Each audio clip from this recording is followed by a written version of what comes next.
बाजी जीतनी हो या हारनी हो, सारा खेल जब चलता है तो आदमी के अपने ही मन से चलता है। टिका टिका कर हार जाओ पर यह टिकता नहीं है, और भर भर के हार जाओ पर यह कभी भरता नहीं है। बड़ा गजब का है। पता नहीं किन परमाणु पुद्गलों से इस मन का निर्माण हुआ है। लाख कोशिश करने के बावजूद ये टिकता नहीं है, और जिंदगी भर इसको भरते रहो पर ये भरता नहीं है। कहने के नाम पर हमने यूं ही भोड़ेपन में कह दिया कि ये बंदर जैसा चंचल है। अरे बंदर तो इसके सामने होता ही क्या है। कहने के लिए तो हम यूं कह देते हैं कि गिरगिट की तरह रंग बदलता है। अरे गिरगिट को इसके सामने मजाली क्या होती है। अरे जब आदमी का मन भटकना शुरू होता है ना, तो हजार बंदर एक तरफ और आदमी का मन एक तरफ। ओफो, गजब का है ये। हजार हजार बंदर एक सामने आ जाए तब भी आदमी का मन, ओहो। गिरगिट को रंग बदलते आपने देखा कि नहीं देखा, पर मैंने जंगलों में कई बार गिरगिट को रंग बदलते देखा है, और मुझे पता है गिरगिट को अपने रंग को बदलने में फिर भी 2-4 मिनट लग जाते हैं, पर आदमी का मन 2-4 मिनट तो बहुत दूर की बात है। अरे गाड़ी के गियर को चेंज करने में तो फिर भी वक्त लगता है, पर मन का गियर कब चेंज होता है आदमी को खुद को ही पता नहीं लगता। कहने के नाम पर अब कह देते हैं मुझे गुस्सा आ गया, कहने के नाम पर कह देते हैं उस समय मेरा मन भटक दिया, कहने के नाम पर हम कह देते हैं उस समय मैं अपने आप पर कंट्रोल नहीं कर पाया, कहने के नाम पर कह देते हैं पता नहीं मेरे मन में आग कब लग गई। पर मैं आपको बता दूं, इन सब के नियामक हम खुद हैं। ये मत कहो कि मुझे गुस्सा आ गया, हमने गुस्सा किया था। जब क्षमा को हमें करना पड़ता है, प्रेम को हमें करना पड़ता है, तो हम ये तो नहीं कहते मेरे भीतर प्रेम आ गया, मेरे भीतर क्षमा आ गई। क्षमा हम करते हैं, प्रेम हम करते हैं, तो फिर गुस्सा। आपको पता है जब समुद्र का मंथन हुआ था, क्या हुआ? जब समुद्र का मंथन हुआ था तो उसमें से 2 चीज निकल कर आई। बताएंगे कौन? एक जहर निकल कर आया और दूसरा अमृत निकल कर आया। पता है? एक जहर निकल कर आया, दूसरा अमृत निकल कर आया। क्या आपको पता है अमृत कहां से निकल कर आया और जहर कहां से निकल कर आया? ऐसा नहीं है कि कोई हिंदी मध्य सागर में से कोई अमृत निकल कर आया हो और कोई प्रशांत महासागर में से जहर निकल कर आया हो। सच्चाई तो यह है, समुद्र के जिस भाग से जहर निकलता है उसी भाग से अमृत निकलता है। आदमी का मन बड़ा गजब का है, ये उस समुद्र की तरह है। कभी इसमें से जहर उगल कर आता है, कभी इसमें से अमृत उगल कर आता है। पर मेरे भाई याद रखना, इस दुनिया में जो अमृत पीते हैं वो देव कहलाते हैं। बोल लो, इस दुनिया में जो अमृत पीते हैं वो देव कहलाते हैं, और जो जहर पीते हैं वो महादेव कहलाते हैं, और इन दोनों को जो पीते हैं बेचारे पतिदेव कहलाते हैं। उनकी जिंदगी इसी में बीत जाती है। पर मनुष्य का मन, मैं एक इतिहास की बड़ी प्यारी कहानी 2.5 मिनट में कहकर फिर बताता हूं मन के दोषों को हम किस तरह से पकड़ पकड़ कर ठीक करें। और इतिहास की वो कहानी है जब एक संत एक नगर के बाहर ध्यान में खड़े हैं, एक पांव ऊपर, दोनों हाथ ऊपर करके ध्यानस्थ खड़े हुए वो संत कोई मामूली संत नहीं। थोड़ी वर्ष पहले ही जो व्यक्ति किसी बहुत बड़े नगर का सम्राट और राजा था, भगवान के प्रेरक वचनों को स्वीकार करके जीवन की दिशा को बदल ली, और राजा भी भिक्षु बनकर, संत बनकर, योगी बन गया, संत बन गया। नगर के बाहर खड़े खड़े वो संत ध्यान कर रहे थे। संयोग की बात, इतने में ही एक दूसरे राजा की सवारी उधर से गुजरी। जब राजा ने अपने मित्र राजा को इस तरह संत बनकर ध्यान करते हुए देखा तो उसके मन में अनायास श्रद्धा जग गई, और उस राजा ने उस संत प्रवर राजा को प्रणाम किया और कहा, धन्य है जब आप संसार में थे तब भी आपका एक छत्र राज चलता था, आज आप संत बन गए हैं तो आप किस तरह से साधना में खड़े हैं, मैं आपकी दिव्य आत्मा को प्रणाम करता हूं। वो जैसे ही प्रणाम करके राजा आगे निकलता है कि पीछे 2 सिपाही उसी संत के आगे से गुजरते हैं, और एक सिपाही दूसरे सिपाही से कहता है, देखा ये कितना महान संत है कि हमारे राजा ने भी इसको प्रणाम किया। तो दूसरा कहता है, ये संत है, अरे ये 1 नंबर का ढोंगी है, ढोंगी। क्या कहा?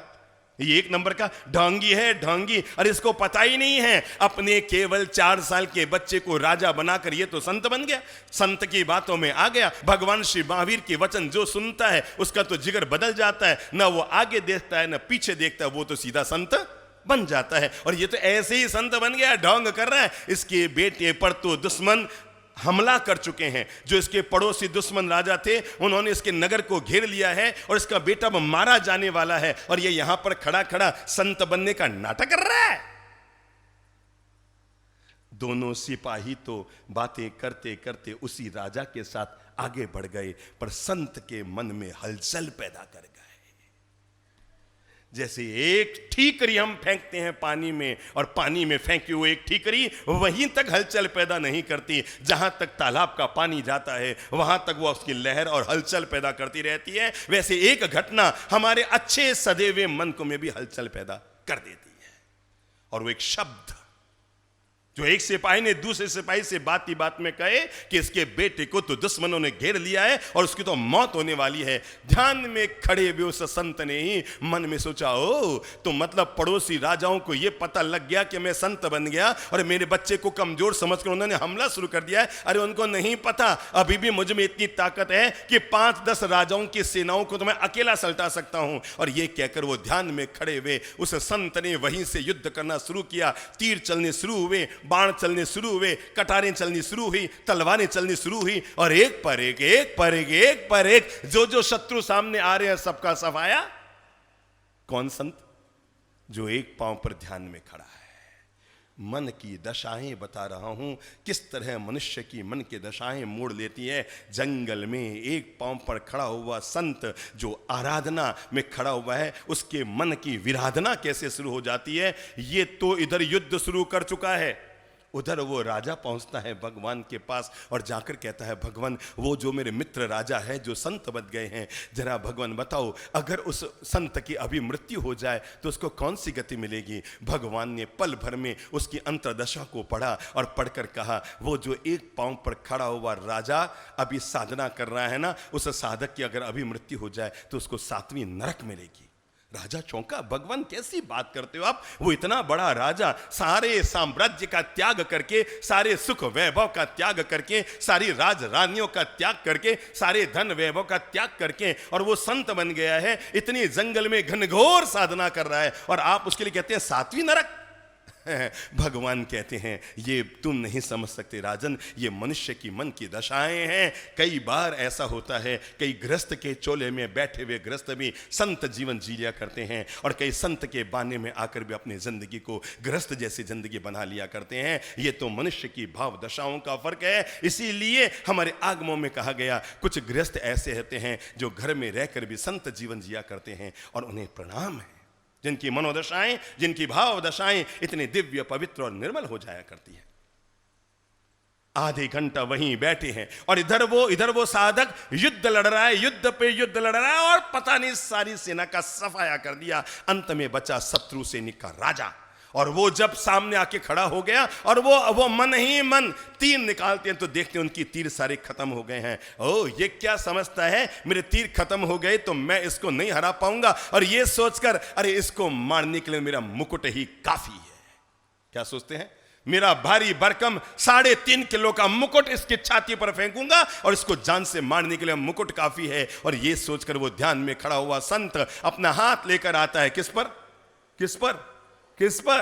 अपने सिर पर। यह सोचकर कि उतारता हूं मुकुट और इसकी छाती पर फेंकता हूं। और वो जैसे ही मुकुट उतारने के लिए हाथ ऊंचा करते हैं कि चौंक पड़ते हैं, ओ कौन सा मुकुट, कौन सा युद्ध, कौन सी तलवार, कौन से शत्रु। अरे मैं तो खुद को जीतने के लिए निकला था और दुनिया को जीतने के लिए निकल पड़ा। जो सहस्रम सहस्राणम, जो हजार हजार लोगों को युद्ध के मैदान में जीत लेता है, उससे भी बड़ी विजय वो है जो आदमी अपने आप को जीत लेता है।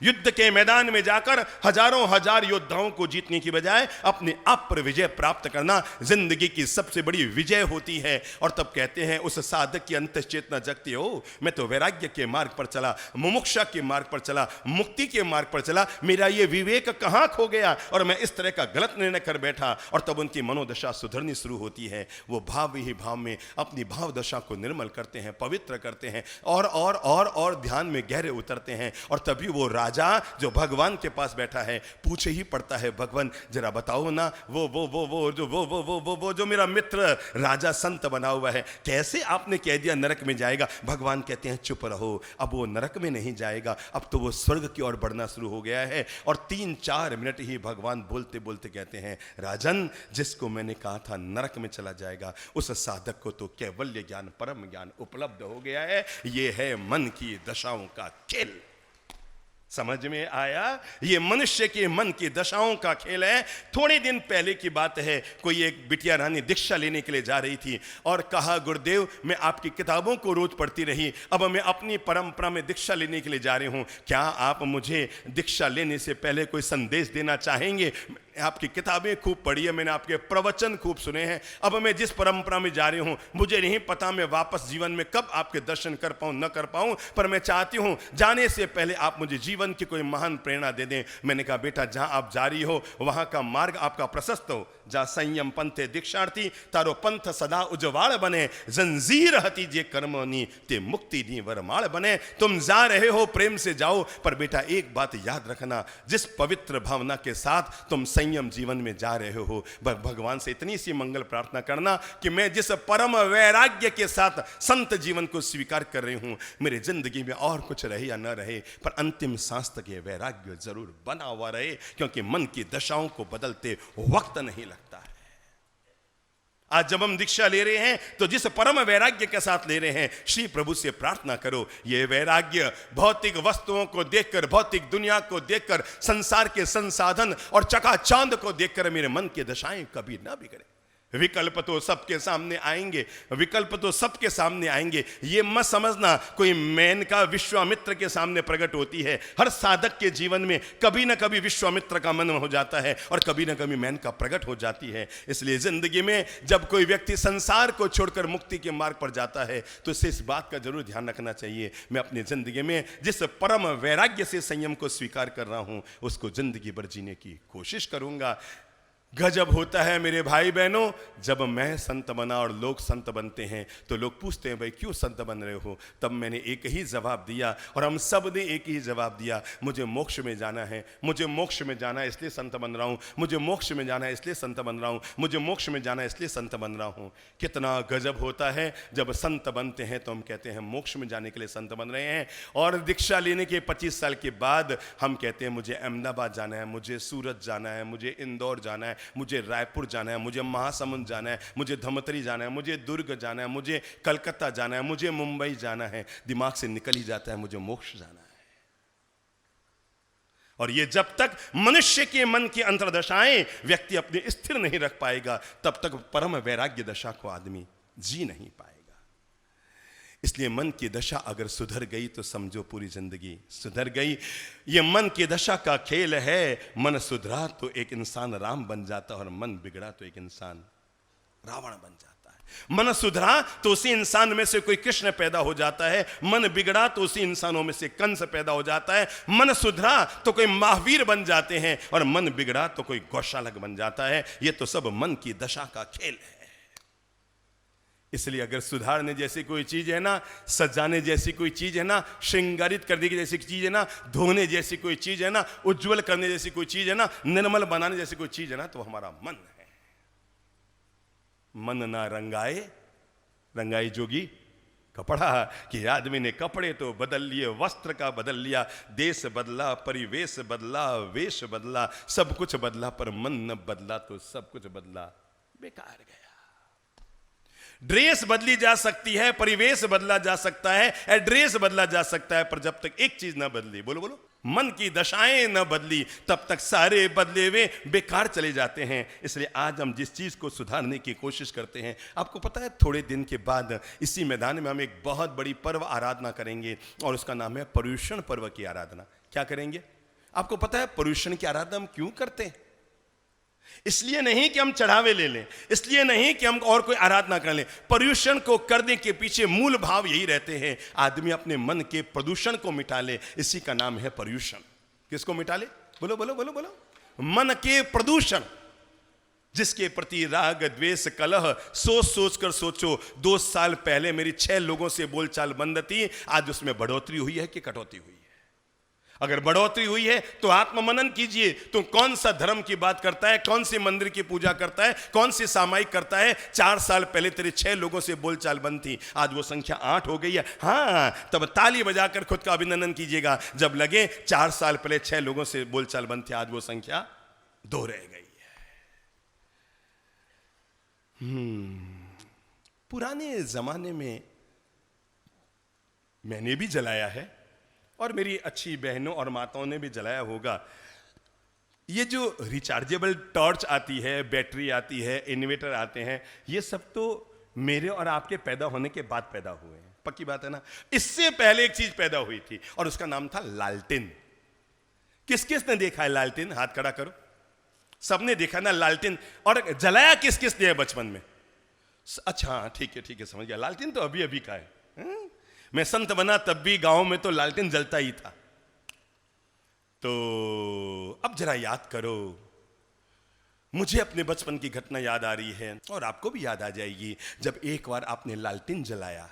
वो क्या कहते हैं उसको, बाती को, चलो लालटेन जलाते हैं ना, शुरू करो ना। यूं बाहर निकाला। पहले लालटेन के लिए क्या करते थे? पहले ऊपर से खींचते थे, कान खिंचाई, फिर बाहर यूं टांग खिंचाई करके उसको बाहर निकालते थे, और उसके बाद क्या करते थे? यूं, फिर क्या करते? बाती को बाहर निकालते, तब तूली लगाते थे और वापस ऊपर वाले को ऊपर खींच के फिर ढक्कन लगाते थे। मैंने एक बार ऐसा ही किया, पर गजब हो गया। सब कुछ किया मैंने, तूली से मैंने बत्ती को भी जला दिया, तेल भी भरा हुआ था, कांच भी लगा दिया, ढक्कन भी लगा दिया, पर मैं आपको कैसे बताऊं, फिर भी लालटेन का उजाला बाहर नहीं आया। अब बुद्धि लगाओ, मुझसे ऐसी क्या चूक रही होगी जिसके कारण सब कुछ करने के मैंने लालटेन की बाती जला दी और तेज भी कर दी। बच्चा था तो लालटेन की बातें मैंने तेज भी कर दी, फिर भी रोशनी बाहर नहीं आई। जरा बुद्धि लगाओ, मुझसे कौन सी भूल हुई? बोलो बोलो। कांच का गोला साफ नहीं किया। क्या आपको लगता नहीं है सामायिक प्रतिक्रमण, आराधना, उपवास, तपस्या, साधना सब कुछ करने के बावजूद भी उजाला बाहर नहीं आ रहा है? कहीं ऐसा तो नहीं है कि हम भी मन के कांच के गोले को साफ न कर पाए? कहीं हम सबके साथ यही स्थिति तो नहीं है कि अब लालटेन का गोला तो हम साफ नहीं कर पाए, बाकी सारे काम कर गए। और ये जो प्रवचन माला चल रही है ना, हम जो आप लोगों को जीवन की सीधी बातें संबोधित करते हैं, इसके पीछे मूल भाव यही रहता है, लालटेन तो आपका पहले से ही जल रहा है, कौन जला सकता है? ईश्वर ने सबके भीतर में आत्मा की ज्योति दी है। हमारा काम लालटेन जलाना नहीं, ज्योति को जलाना नहीं। उजाला बाहर नहीं आ रहा है क्योंकि आपका मन का कांच का गोला अभी भी धुएं से भरा हुआ है। उठाओ एक विवेक का रुमाल, उठाओ एक वैराग्य का रुमाल, उठाओ एक अंतर्दृष्टि का रुमाल, उठाओ एक मुमुक्षा का रुमाल। और जब आदमी उस अंतर्दृष्टि के रुमाल को हाथ में उठाता है और मन के कांच के गोले को साफ कर देता है, तो उजाला ऐसे बाहर आता है जैसे चमक के बाहर आ रहा हो।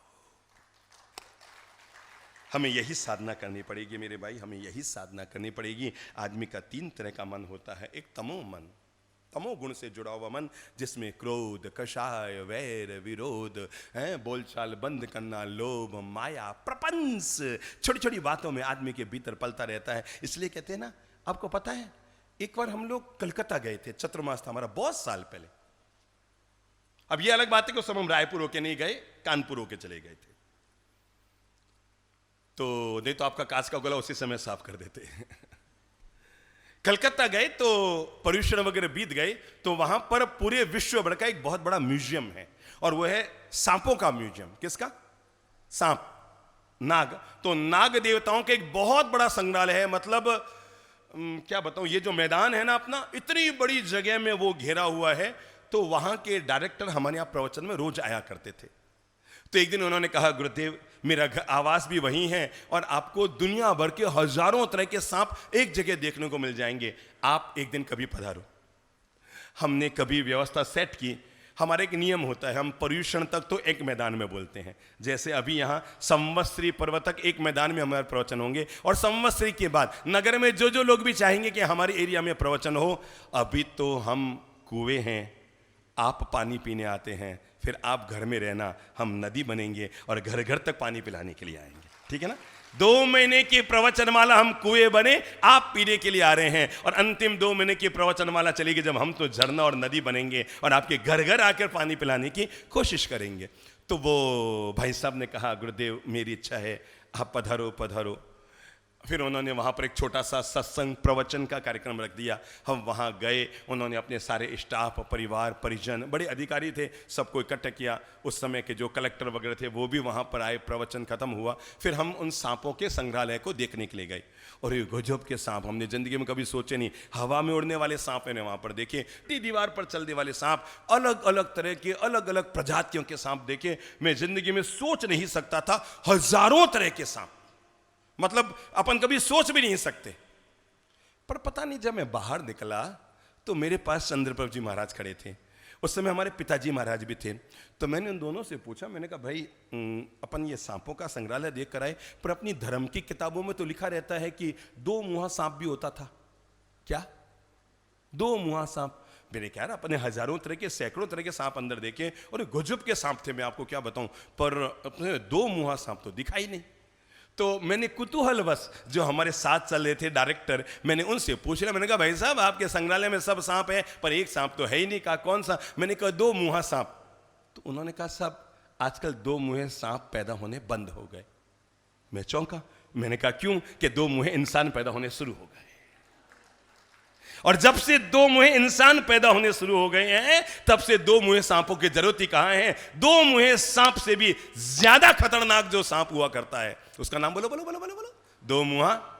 जिसका बाहर कुछ, अंदर कुछ, कहे कुछ, करे कुछ, बोले कुछ, बताए कुछ और होता कुछ। ये जो आदमी के अंतर्द्वंद्व की स्थिति होती है ना, ये मानसिक अंतर्द्वंद्व की स्थिति होती है, उसको खुद को नहीं पता मैंने दिन भर में कितनी बार झूठ बोला।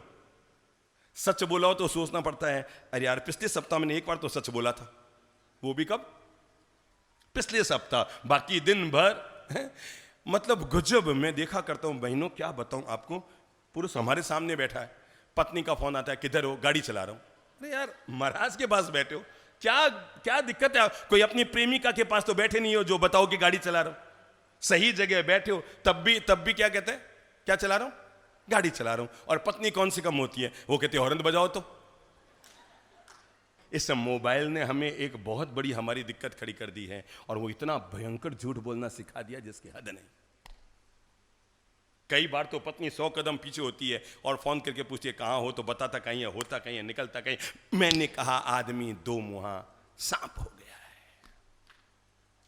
पता ही नहीं लगता कि आदमी की असलियत क्या है, वास्तविकता क्या है, दिखाता क्या है, होता क्या है, बोलता क्या है, कहता क्या है, सुनता क्या है, पढ़ता क्या है और बताता क्या है। सब में रात दिन का फर्क हो गया। मैंने कहा आदमी के मन की पहली प्रवृत्ति तमोगुण, और दूसरी प्रवृत्ति होती है जिसका नाम है रजोगुण। हर समय भोग विलास, दुनियादारी, संसार की माया, इन्हीं सब में डूबा रहता है। पर आदमी का तीसरा मन होता है जिसको कहते हैं सतोगुण, जिसके भीतर हमेशा लोगों से प्रेम होता है, मैत्री होती है, दया होती है, करुणा होती है। वो लोगों का भला करना चाहता है, वो खुद मलाई खाना नहीं चाहता, दूसरों की भलाई करना चाहता है। उसकी मन की प्रवृत्ति हमेशा शुभ शुभ शुभ शुभ निर्णय करती रहती है। मन की जो गतिविधियां होती है उनमें पहला मन का दोष वो होता है आदमी का कामुक मन। कौन सा दोष? बोलो बोलो, कामुक मन। जब देखो तब भोग का निदान व्यक्ति करता रहता है। शास्त्रों में क्या कहा गया इसके लिए? आदमी क्या करता रहता है? भोगों का निदान करता रहता है। अरे मतलब एक लड़का कंवारा है, 19 साल का है, अभी तक जीवन की पूरी समझ नहीं आई है, अभी तक संसार को नहीं देखा है, वो सड़क पर चल रहा है और सामने कोई सुंदर लड़का लड़की आ रही है और उस पर गलत नजर जाए तो हो सकता है वो माफ कर दिया जाए। पर जरा बताओ, आपकी शादी हो गई है, लाइसेंस शुदा बीवी आपके पास है, और आप सड़क पर चलते हुए फिर भी किसी भी गलत नजर डालते हैं, महापाप है कि नहीं? जरा बताओ तो सही, है कि नहीं? आपको लाइसेंस सुधा मिली हुई है, फिर भी आप सड़क पर चलते हुए गलत नजर डाल रहे हैं। ये मन का दोष है, जो आदमी का मन हमेशा भटकता रहता है। जो है आदमी उसमें खुश नहीं होता, जो नहीं है आदमी उसकी तलाश में लगा रह जाता है। और परिणाम, चलो मैं सभी पुरुषों से पूछूंगा, आप सड़क पर चल रहे हैं, मैं एक को खड़ा करूंगा तो वो बोलने में शर्म खाएगा, और सबको पूछे तो कोई दिक्कत है ही नहीं। वो कहेंगे मुझको तो पूछा नहीं, तेरे को पूछा था। लोग बड़े गजब के होते हैं, पड़ोसी पे डालते हैं हर चीज। चलो आप सड़क पर चल रहे हैं और सामने एक सुंदर महिला आ रही है, बताओ आप उसको आई लव यू बोलने की हिम्मत कर सकते हैं आप में से कोई? Yes no? गर्दन तो हिलाओ। यूं यूं कि यूं यूं? यूं यूं। क्या आपको छूने की हिम्मत है? फिर भी हम एक बहुत बड़ा पाप कर देते हैं, और मैं उसी पाप से आपको उबारना चाहता हूं, और वो है हम मन को फिर भी गंदा कर देते हैं। ये महापाप है। जब आप छू नहीं सकते, आई लव यू बोल नहीं सकते, आपके उसके पास जाने की हिम्मत नहीं है, तो बेवजह अपने मन को गंदा करके पाप क्यों करते हो? इसलिए आपको पता है, हम जब भी अतिचार बोलते हैं तो अतिचार में हम ये बाद में बोलते हैं, मेरे शरीर से कोई पाप हुआ हो तो मैं क्षाम दुक्कड़म। हम ये भी बाद में बोलते हैं, मेरे वचन से कोई पाप हुआ हो तो मैं क्षाम दुक्कड़म। हम शरीर और वचन से पहले एक और शब्द का प्रयोग करते हैं, और ज्ञानी जनों को पता था ये इंसान की कौम शरीर से पाप कम करेगी, वचन से कम करेगी, पर एक चीज और इसके पास है जिससे दिन भर दोष करती रहेगी। इसलिए हम जब भी अतिचार बोलते हैं ना प्रतिक्रमण में, तो हम क्या बोलते हैं? बोलो बोलो बोलो, माताएं सब बोलो, मन वचन काया कृत। आपने कभी सोचा काया सबसे एंड में, वचन उसके पहले, पर इन सबसे पहले क्या दिया? मन दिया।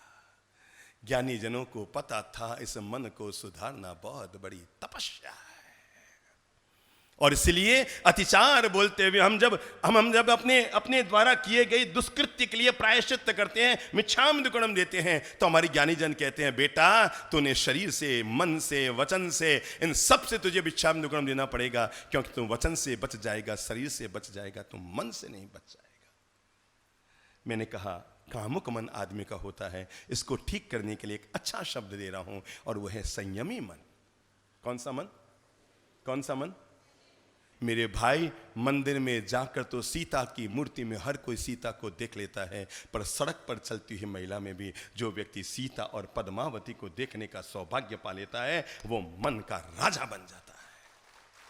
उसका मन निर्मल और पवित्र है, जो सड़क पर चलती हुई एक महिला को देखकर भी अपने मन में भावना भाता है, ऐसा लगता है मां सीता आई है, ऐसा लगता है देवी भगवती पद्मावती माता आई है, ऐसा लगता है चक्रेश्वरी का नया रूप आया है। अपने मन को जो व्यक्ति इतना निर्मल कर लेता है, वो धरती पर रहकर भी देवता का जीवन जिया करता है, देवता का जीवन। मैंने कहा मन के दोष, तो मन के दोषों को ठीक करने के लिए पहला काम करो, कामुक मन में से आज ही संकल्प लो, अब मैं संयमी मन में जीऊंगा।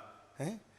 अगर 2500 साल पहले भगवान श्री महावीर ने मानवता को एक महान संदेश दिया था, और जिसका नाम था एक पत्नी व्रत। बोलो बोलो, सुना है आपने? 12 जो श्रावक के व्रत होते हैं, उसमें एक शब्द ये भी आया है, एक पत्नी व्रत। अगर इस नियम को मानव जाति ने तब से अब तक जिया होता, तो दुनिया में एड्स का नाम का रोग पैदा ही नहीं होता। बात दमदार है कि नहीं? बात दमदार है कि नहीं? भगवान महावीर ने 2500 साल पहले समझ लिया था कि इंसान का मन क्या होगा, और इंसान की कमजोरियां क्या होगी, और कौन कौन सी बीमारियां दुनिया में पैदा होगी। इसलिए उन्होंने उस समय मानव जाति को यह प्रेरणा दे दी थी कि अपने मन को निर्मल और पवित्र कर लो, अपने मन को सात्विक कर लो, और यह निर्णय कर लो तुम पूरी तरह से शील व्रत का पालन नहीं कर सकते, कोई बात नहीं, तुझमें अभी तक ये औकात नहीं है कि तुम विजय सेठ और विजय सेठानी की तरह मुक्ति के मार्ग पर कदम बढ़ा लो, पर इतना निर्णय तो कर सकते हो, मैं अपनी वाली के सिवा किसी और पर गलत नजर नहीं डालूंगा। और सच कहता हूं, अगर ये नियम पूरी दुनिया ने पाला होता, तो आप ही सोचो क्या एड्स की बीमारी दुनिया में पैदा होती? Yes no? Yes no? जोर से बोलो। नो। भगवान हमें कहते हैं मन की दशा को सुधारने के लिए दूसरा संकल्प कर लो। कामुक मन में कौन सा मन ले आओ? संयमी मन ले आओ। मनुष्य के मन का दूसरा दोष होता है लोभी जीवड़ा। कौन सा जीवड़ा? अभी पालूं, अभी पालूं, अभी पालूं, अभी बटोर लूं।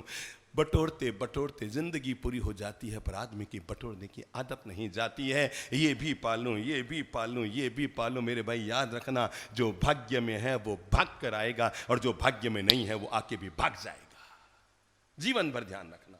अगर आपके भाग्य में है तो भाग कर आएगा, और भाग्य में नहीं है तो लाख कोशिश उलझने पैदा कर करके इकट्ठा कर लो, और एक दिन ऐसा आएगा जब तुम्हारे हाथ से वो सब निकल जाएगा।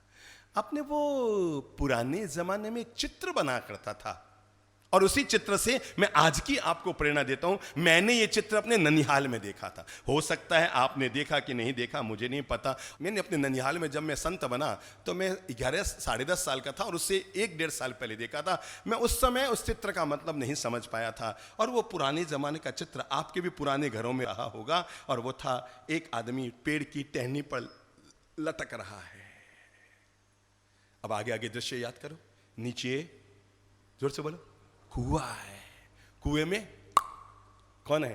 कुएं में अजगर मुंह खोले खड़े हैं, इंतजारी कर रहे हैं कब ये आदमी नीचे गिरे और हम इसको खा जाए। और खास बात देखो, जिस टहनी पर वो लटका हुआ है उस टहनी को एक चूहा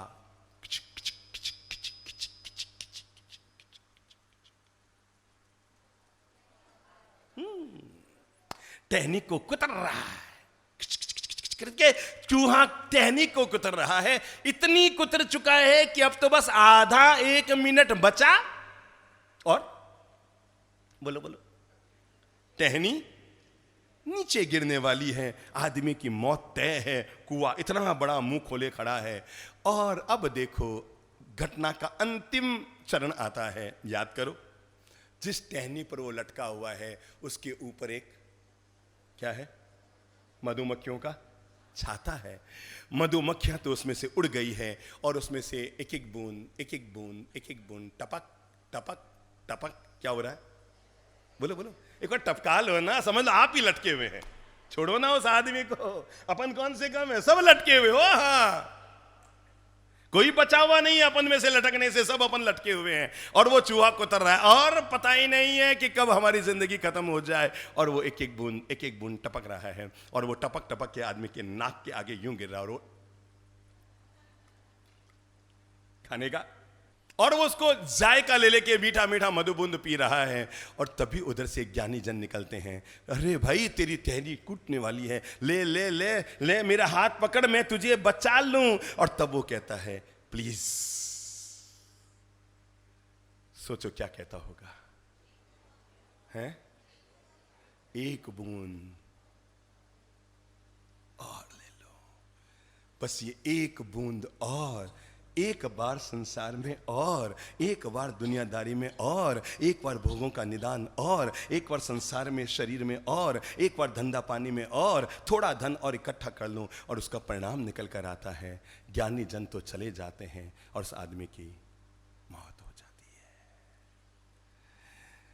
मधुबूंद की तरह हमारा मन संसार में डूबा और आसक्त बना हुआ है। बताऊं कैसे? एक बार क्या हुआ, ये विवेकानंद नगर में रहने वाला एक महानुभाव गुरु महाराज के पास आया। सदर बाजार में आया होगा, या दादाबाड़ी में, या और कोई उपाश्रम में। बाप जी, मेरे घर गोश्री के लिए चलो। गुरु महाराज ने कहा, भाई मैं तो बूढ़ा हूं, मेरे शिष्य को ले जाओ, आहार लेके आ जाएंगे। अब वो आहार लेने के लिए चला गया। यही सावन का, बरसात का मौसम था, और सामने वाले व्यक्ति ने गरम गरम बड़े बनाए थे। किसके? दाल के बड़े, हरी मिर्ची वगैरह सब डाल करके। और बड़े वो मारवाड़ के बड़े बनते ना, वो मोट के, मोगर के दाल के, मजा ही, स्वाद ही अलग आता है। खाया है ना? मोट के दाल के बड़े। और वो बड़े महाराज को भौराए। महाराज बड़ा वाला पात्र लेकर गए, और मोट के बड़े सारे उसमें ले लिए। बाहर निकले और सोचा, यार विवेकानंद नगर से ये मुझे 3 किलोमीटर जाना है, और जाऊंगा तब तक ये सब के सब ठंडे हो जाएंगे। एक काम करता हूं, जब भी मैं ले जाता हूं, आधा गुरुजी खाते हैं, आधा मुझे खिलाते हैं। तो गिन लो कितने हैं। उसने यूं यूं यूं यूं यूं यूं यूं यूं करके गिने, तो 32 बड़े थे। कितने? सामने वाला थोड़ा दिलदार आदमी था, मतलब कोई श्याम जी जैसे ही रहा होगा, विवेकानंद नगर में आप ही रहते हैं ना। हाँ, तो समझ लो आप ही लेकर गए, दूसरे को क्यों कहूं भाई। तो दिल से उन्होंने वहरा दिया, पूरा पात्र भर गया। तो 32 बड़े थे। तो चेले ने सोचा, 16 गुरुजी खाएंगे, 16 मुझे खिलाएंगे, मैं तो अपने हिस्से के खाए लूं। और उन्होंने इधर उधर देखा, कोई ओट देखी, किनारे की जगह देखी, और 16 बड़े खा लिए। अब वो एक बार खाने की आदत पड़ी, चटपटे बड़े। कोई आधा किलोमीटर और चला होगा कि लगा, यार अब 16 भी लेकर जाऊंगा तो क्या होगा। बोलो बोलो, अब आप बोलो ना, मैं ही बोलता रहूंगा। 8 बड़े क्या होगा? गुरुजी खाएंगे, 8 मुझे खिलाएंगे। वो कोई जगह देख करके किनारे बैठा और 8 बड़े और खा गया। कोई मेरे जैसे ही रहा होगा, टिका गया और आगे बढ़ा। तो मन में आया, अरे ये फिर ठंडे हो रहे हैं, अभी तो 1.5 किलोमीटर और बाकी है, और अगर मैं ले जाऊंगा तो तय है 4 गुरुजी खाएंगे, 4 मुझे खिलाएंगे। मैं अपने 4 तो हिस्से के, और वो फिर कोई जगह देखकर बैठा और 4 बड़े और खा लिए। अब कितने बचे? तो सोचा 4 लेकर जाऊंगा तो भी गुरुजी क्या करेंगे? 2 खाएंगे, 2 मुझे खिलाएंगे। वो 2 और खा गया, और गुरुजी के पास पहुंचे उससे पहले फिर मन में आया, अरे 2 में से भी तो। अब वो एक बड़ा लेकर के गुरुजी के पास गया और जाकर कहा, लो बाप जी, आहार ले आया। अरे यार, सामने वाला यहां से विवेकानंद नगर लेकर गए श्याम जी हैं, और एक ही बड़ा हो रहा है। चेला थोड़ा सा ईमानदार था, खाने में तो था तबीयत से, पर बोलने में थोड़ा सा ईमानदार था। उसने कहा, गुरुदेव मैं झूठ नहीं बोलूंगा आपसे, जब आपने पूछ लिया है तो मैं झूठ नहीं बोलूंगा आपसे। गुरुदेव सच्चाई ये है, उन्होंने तो मुझे 32 बड़े मेरे पात्र में डाले थे, 31 तो मैं खा गया, 1 लेकर आया हूं। गुरु जी को थोड़ा आश्चर्य हुआ, कहा बेटा तू 31 बड़े कैसे खा गया? उसने वो भी उठाया, गुरु जी ऐसे खा गया, ऐसे खा गया। कैसे खा गया? कैसे? एक बार खा ही लो ना, रोज के काम है अपना। ऐसे खा गया। गुरुजी समझ गए चेले का मन लोभी है। अब मैं आपको बताऊं वो चेला कौन था? न उस चेले का नाम मैं था, न तुम थे, न आप थे। वो चेला, कहानी तो मेरी बनाई हुई है, पर ये कहानी मैंने गुरु और चेले से बनाई है। गुरु हमारी आत्मा है और चेला हमारा मन है। ये चेला ऐसा है जो 32 नहीं, जीवन भर 32 के 32 खाता रह जाए तो भी आदमी का मन तृप्त होता नहीं है। तो मैं क्या कह रहा था? लोभी मन को ठीक करने के लिए क्या करो? क्या करो? संतोष को भीतर में पैदा कर लो। जब आदमी का मन संतुष्ट हो जाता है तो मन का, लोभ का जो रोग है वो आदमी से दूर हो जाता है। हाँ, आदमी के मन की एक बहुत बड़ा दोष है, वो तो बहुत भयंकर वाला है, और वो है गुस्सैल मन। कौन सा मन? गुस्सैल मन। आपको पता है, मन के जिस कोने में से क्रोध पैदा होता है, मन के उसी कोने में से प्रेम पैदा होता है। कोई अलग अलग जगह नहीं है कि इधर से क्रोध पैदा होता है, इधर से प्रेम पैदा होता है, या इधर से क्रोध पैदा होता है, इधर से क्षमा। ना ना ना ना ना ना, ये सब एक ही जगह से पैदा होते हैं। हमारा मन तय करता है अभी मुझे गुस्सा करना है कि प्रेम करना है। समझो आपकी देवरानी आई जिससे कई सालों से आपकी बोलचाल बंद है और आप अलग अलग हो चुके हैं। जब अलग हुए तो खूब आपस में कलह हुआ, जमीनों को लेकर विवाद हुआ था, और धन के बंटवारे को लेकर झगड़े हुए थे, और खूब हाथापाई तक की नौबत आ गई थी, इतने झगड़े हुए। और अब वो 2 साल के बाद आपकी देवरानी आपकी आंखों के सामने आ रही है। आपको पता है आप कैसे उससे बच के निकलेंगे? बोलो बोलो। जैसे उसको पहचानते ही नहीं है। और इतने में आपकी कोई एक सहेली सामने आई। सहेली का है कि ट्रेन में चल रहे थे, बैठे थे, तो सामने आपके बैठी थी, मोबाइल नंबर ले लिया और मोबाइल की बातें बातों की सहेली हो गई। और वो सामने आएगी तो आप कैसे मिलेंगे? अरे तू इधर, तू भी महाराज साहब के प्रवचन सुनने आई है? अरे मैं भी रोज आती हूँ, अरे मजा आ गया। क्या गजब होता है। खून के रिश्ते, एक छोटी सी दरार क्या पड़ी, हमने जीवन भर के लिए दरार डाल ली। और जो जीवन में कभी काम नहीं आते हैं वो जब सामने मिलते हैं तो हम उछल कर मिलते हैं। ये मनुष्य के मन का दोष है।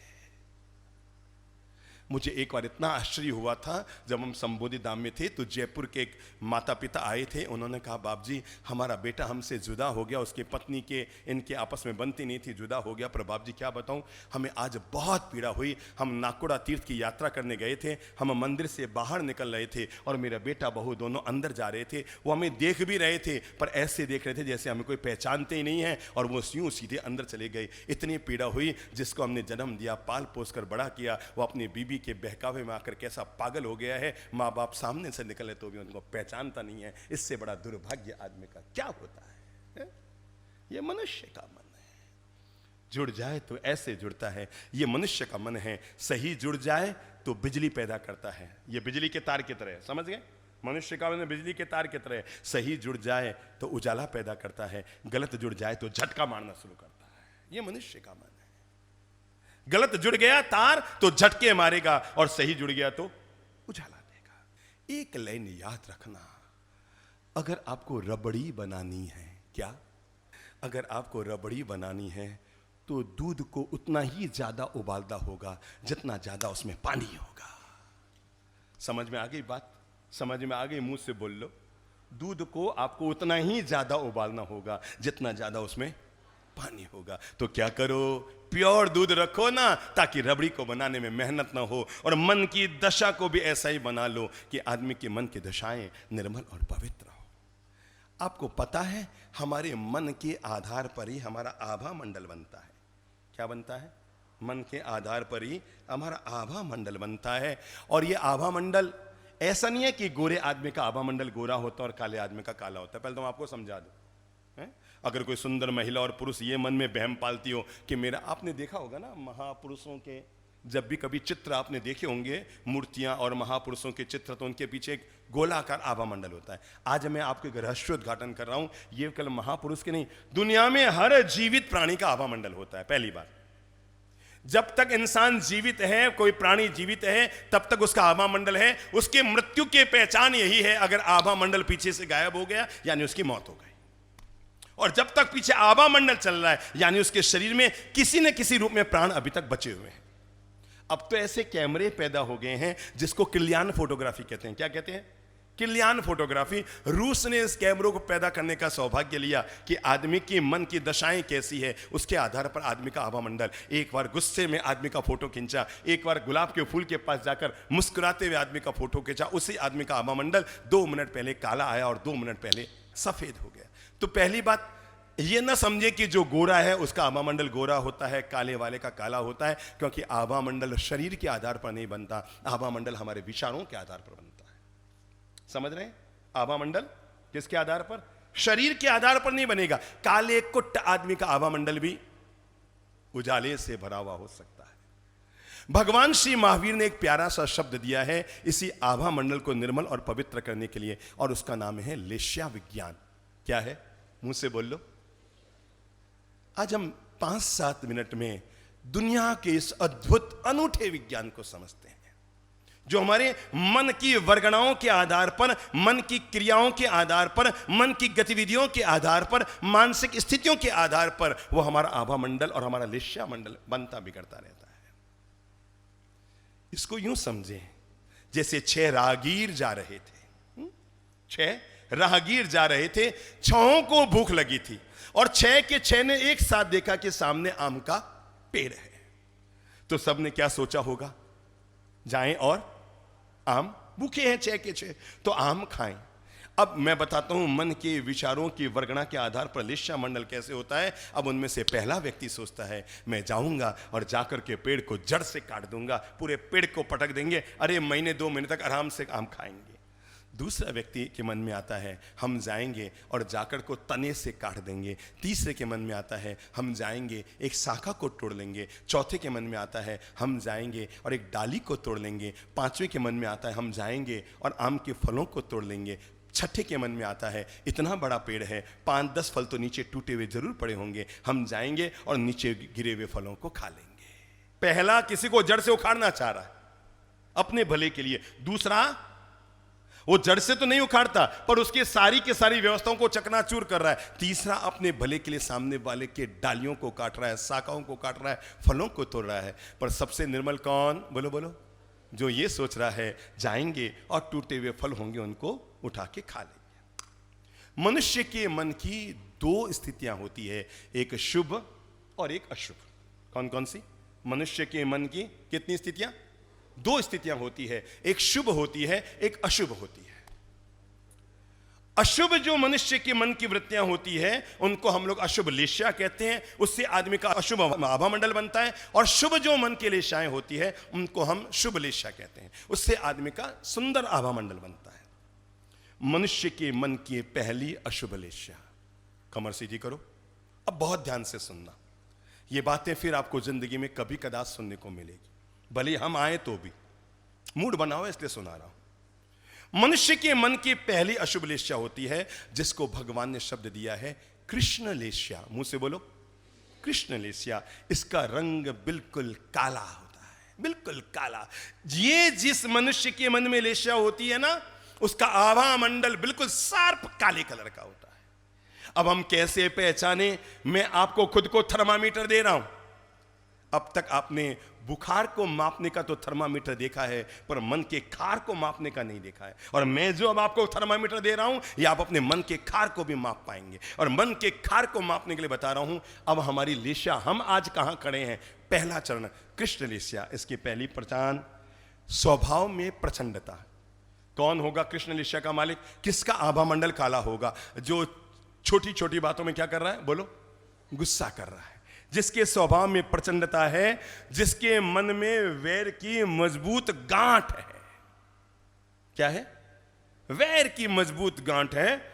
वो बाहर से तो बहुत भोला भोला सीधा सीधा बन के बातें करें, हाँ बेटा, हाँ बेटा, हाँ बेटा, पर मन में गांठ बांधे हुए कि वक्त आया नहीं और मैं इससे बदला जरूर लूंगा या जरूर लूंगी। तो ऐसा चिंतन जिसके भीतर चलता रहता है, वो कृष्ण लेस्या का मालिक है। नंबर 3, जो व्यक्ति हर समय झगड़ालू प्रवृत्ति का रहता है। आ बैल सींग मार, मतलब उसको रहता है कोई आए और लड़े। जब तक लड़े नहीं ना, जैसे जोधपुर वाले मिर्ची बड़ा न खाए तो उनको शांति नहीं, वैसे ही अगर कुछ लोग होते हैं, जब तक 2-4 से झगड़ न ले, आज तो यार गुस्सा तो किया ही नहीं, पूरा दिन बेकार गया, आज तो किसी से झगड़ा हुआ ही नहीं, पूरा दिन बेकार गया, आज तो किसी से माथापोड़ी हुई ही नहीं, ऐसा लगता है खाली खाली गया पूरा दिन। तो उनकी झगड़ालू प्रवृत्ति की आदत होती है, छोटी छोटी बातों में लड़ने की आदत। और अंतिम बात जो उनके साथ होती है, वो होती है हर बात में अपने मन में विषमता पैदा करते रहते हैं। यूं क्यों कह दियो, यूं क्यों बोल दियो, वो मुझे कहने वाला कौन, वो कैसे टोक के चली गई, वो अपने आप को समझती क्या है, वो के लाड़ साहब है क्या। हर समय विषमता के भाव उसके भीतर पलते रहते हैं। जिसके भीतर ये लक्षण होते हैं, उसका आभा मंडल कैसा होगा? बोलो बोलो, काला। अब थोड़ा सा मन की दशा को सुधारते हैं। अब आभा मंडल को काले के बजाय थोड़ा सा उजाला करते हैं, और नील रंग का, जिसका नाम है नील लेस्या। क्या नाम है? बोलो, नील लेस्या। नील लेस्या की पहचान क्या है? छोटी छोटी बातों में नाराज हो जाना। थोड़ी सी ये लेस्या महिलाओं के खाते में ज्यादा होती है। मतलब पता नहीं, छोटा सा कुछ कह दो, आंख में आंसू आ जाते हैं, नाराज हो जाते हैं। यूं महिलाओं की 2 खासियत होती है। वो दोस्त इतनी जल्दी बन जाती है, सुबह मिली और शाम तक तो मोबाइल पे बातें शुरू हो जाती है, इतनी जल्दी हो जाती है। और नाराज होती है, मैं जिंदगी में तेरा मुंह नहीं देखूंगी। मतलब लगेगा खास इतनी है जैसे मतलब वो तो आधे घंटा बात कर रहे हैं और आपको पता ही नहीं है, और वो आराम से खास हो गई। और झगड़ेंगे तो ऐसी भयंकर वाली झगड़ेंगे, मैं तेरा मुंह नहीं देखूं। तो ये छोटी छोटी बातों में नाराज होने की आदत, समझ गए? ये किसका लक्षण है? नील लेस्या। जिसके भीतर ये आदत होती है, उसका आभा मंडल हमेशा नीले रंग का होता है। नंबर दूसरी, उसकी दूसरी आदत होती है, और वह है दूसरों की आलोचना करने की आदत। कौन सी आदत? आज से ही मन के ये मैं दोष बता रहा हूं ना, इनको सुधार लेना, ताकि आपका लेस्या मंडल सुधर जाए। और जब तक आदमी का लेस्या मंडल नहीं सुधरेगा, चाहे जितने सामायिक प्रतिक्रम, उपवास और पूजा कर लेना, बात नहीं सधेगी, बात नहीं सधेगी। जब तक आप अपनी मन की दशाओं को निर्मल न कर लेंगे, तब तक ये बात आपकी बनने वाली नहीं है। और इसलिए मैंने दूसरी लेस्या का लक्षण भगवान में कहते हैं, छोटी छोटी बातों में नाराज हो जाना, दूसरों की हर बात पर आलोचना करना, और हर बात का किसी दूसरे पर आरोप लगाना। नहीं नहीं, मैं तो नहीं करियो, पता नहीं किसने किया होगा। और जैसे वो खबर हो सकता है उसने किया होगा। हमने बेवजह बिना जाने पहचाने किसी पर आरोप लगा दिया, ये बहुत बड़ा मन का पाप है। हमारी द्वारा की गई गलती भी हमने दूसरे पर थोप दी, और किसी दूसरे को हमने बेवजह फंसा दिया। उसके मन की पीड़ा और आह और त्राह हम अब भोग रहे हैं ना। यह आदमी की दूसरी लेस्या का लक्षण है, नील लेस्या का लक्षण। हाँ, नील लेस्या का अंतिम लक्षण होता है विषय लोलुपता। बोल लो, क्या है? संसार के भोगों में जीने की जरूरत से ज्यादा मन में पलने वाली अभिलाषा। मतलब तब बड़ी हंसी आती है। मैं एक बार उधर था, दक्षिण भारत में एक महानुभाव आए, कोई 70 साल के रहे होंगे। हैं बाबू जी, वाह गई मारो जीणो हराम करगी, वाह गई मारो जीणो हराम करगी। अब पच गए बाप जी, बस आप तो आशीर्वाद दो, हमारा दोबारा हो जाए। कहीं हो जाए? कौन कह रहा है? कौन कह रहा है? कोई आपने ध्यान में तो बताओ बाप जी। अब ज्यादा ही भूत संवार था। एक दिन मुझे आके बंदा कहता है, बाप जी विधवा हो तो भी चलेगी। मैंने कहा तू शादी करेगा बेचारी यूं ही विधवा हो जाएगी। मैं एक बार एक गांव में था, बताऊं सच्ची घटना। तो एक आदमी ने दूसरी शादी की, दूसरी शादी मतलब पहली वाली का स्वर्गवास हो गया तो दूसरी शादी की। अब जिससे शादी की तो वो होता है ना, जैसे भाई आजकल बाजार में होता है एक के साथ एक फ्री, तो उसकी भी उसमें वो योजना लागू हो गई। तो उसके खुद के 3 बच्चे थे और जो शादी करके आई उसके भी 3 बच्चे थे, तो कितने हुए? दोनों के मिलके 6 हो गए। इसके पहली वाली से 3 थे और ये अपने जहां से थी वहां उसका पति चला गया, तो ये वहां से कितने लेकर आई? 3, तो कुल कितने हो गए? 6। अब देखो बात यहीं नहीं अटकी, 3 इसके 3 उसके और फिर दोनों ने की शादी, तो फिर दोनों के 3 और हो गए, तो कुल कितने हो गए? 9। अब एक दिन देखो उसकी पत्नी अपने पति को फोन करती है, अजी दुकान से दौड़कर आओ। पति कहता है क्यों? कि तुम्हारे बच्चे और मेरे बच्चे मिलके हमारे बच्चों को मार रहे हैं। समझ में आई? खोपड़ी घूमी थोड़ी सी। तुम्हारे बच्चे और मेरे बच्चे मिलकर के किसको मार रहे हैं? हमारे वाले बच्चों को मार रहे हैं। मैं जीवन का पाठ आपको ये पढ़ाना चाहता हूं मेरे भाई, आदमी अगर जिंदगी में एकमात्र धैर्य लेकर आ जाए, और वो ये है, जितना ईश्वर ने मेरे जीवन में संसार का सुख लिखा हुआ था उतना मेरे साथ जी लिया। 2 में से एक जीवन साथी अगर चला गया, इसका मतलब अब ईश्वर नहीं चाहता कि मैं संसार के रंगों में बहूं, अब ईश्वर चाहता है मैं मुक्ति के मार्ग पर चलूं। समझ गए ना? अब ईश्वर क्या चाहता है? मैं संसार के रंगों में बहने की बजाय कहां चलूं? मुक्ति के मार्ग पर चलूं। तीसरी जो लेस्या है हमारे मन की अशुभ लेस्या, उसका नाम है कापोत, यानी कबूतर। देखो रंग धीरे धीरे लाइट हो रहा है, पहले कैसा था? काला ढुस, उसके बाद कैसा हुआ? थोड़ा सा नीला, अब उसके बाद क्या हो रहा है? कबूतरी रंग। कबूतरी रंग समझ गए ना? बहुत हल्का हल्का लाइट होता है, और वो कबूतरी रंग तो कहते हैं उसका लक्षण क्या होता है?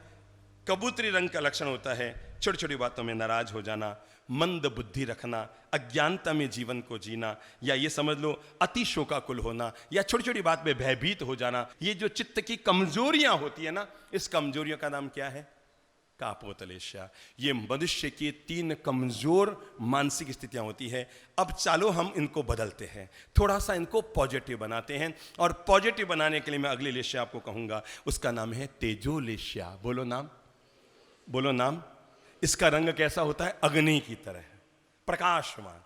अब ये काला रंग नहीं रहा, अब ये नीला रंग नहीं रहा, अब ये कबूतर नहीं रहा, अब कौन सा रंग रहा? तेजोलेश्या, यानी उजाले वाला रंग आ गया। जिसके भीतर तेजोलेश्या होती है उसका लक्षण क्या है? वो कार्य अकार्य का ज्ञान रखता है। मुझे क्या करना चाहिए, क्या नहीं करना चाहिए, विवेक से तोलने के बाद ही अपने जीवन में कदम बढ़ाता है। वो सबके प्रति समभाव रखता है। अगर 2 बहुएं हैं ना, दोनों के प्रति एक समभाव। कोई गरीब के घर से आई, कोई अमीर के घर से आई, पर उसकी महान जो सासू माँ होती है दोनों में फर्क नहीं रखती। जो सासू माँ ऐसी सोच रखती है उसकी लेश्या मंडल निर्मल और पवित्र होता है, उसका आभा मंडल निर्मल होता है। कहना बहुत सरल है, तो तुम्हारी बेटी है तो तुम्हारी बेटी है? जीवना बहुत दूर है, हमारी बेटी ने बेटी मानना बहुत दूर है, ठीक है ना? तो ये पहला लक्षण है मनुष्य का, मन की शुभ लेश्याओं का कार्य अकार्य का ज्ञान होता है, सबके प्रति संभाव होता है, और छोटा मोटा दया दान रोज करता रहता है। क्या कहा मैंने? छोटा मोटा दया दान रोज करता रहता है। मन की इससे आगे की स्थिति होती है जिसका नाम है पद्मलेश्या। क्या नाम है? बोल लो। पद्मलेश्या। इसका रंग कैसा होता है? गुलाब की पंखुड़ियों की तरह गुलाबी रंग हो जाता है। ये मन की बहुत उत्तम दशा है जब आदमी बड़ा सरल प्रकृति का होता है। ओहो पधारो सर, स्वागत है। उसको क्रोध नहीं आता, कषाय नहीं आता, वो हर समय विनम्र रहता है, मिठास से जीता है, वो क्षमाशील रहता है और गुरुजनों की सेवा में हमेशा लगा हुआ रहता है। ऐसे जिसकी जीवन की प्रवृत्ति होती है, समझ लो उसके आभा मंडल गुलाबी हो गया है। सर्वोत्कृष्ट और अंतिम जो मन की उत्तम दशा होती है उसका नाम है शुक्ललेश्या। क्या नाम है? बोल लो मुंह से, शुक्ललेश्या। इन शब्दों को बोलने से जिह्वा धन्य हो जाती है, क्योंकि ये शब्द भगवान श्री महावीर ने स्वयं उच्चरित किए थे। तो इसका नाम है, बोलो बोलो, शुक्ललेश्या। मन की अत्यंत उज्जवल स्थिति, मन की अत्यंत निर्मल स्थिति, जहां पर आदमी पक्षपात नहीं करता, राग द्वेष नहीं करता, भोगों का निदान नहीं करता, हमेशा समता, शांति और समदर्शिता में जीता है, राग द्वेष से मुक्त होकर वीतरागता की ओर अपने कदम बढ़ाता है। जिसकी ऐसी मानसिक स्थिति होती है उसकी कौन सी लेश्या है? शुक्ललेश्या। कुल मिलाकर एक लाइन समझ लो, जब हमारा मन गलत विचारों में बहता है, गलत दिशा में बहता है, गलत प्रवाह में बहता है, तब वो गंदा नाला बनकर हमारे जीवन को कलुषित करता है। और जब शुभ विचारों में बहता है तो वो झरना बनकर हमारे मन को निर्मल और पवित्र करता है।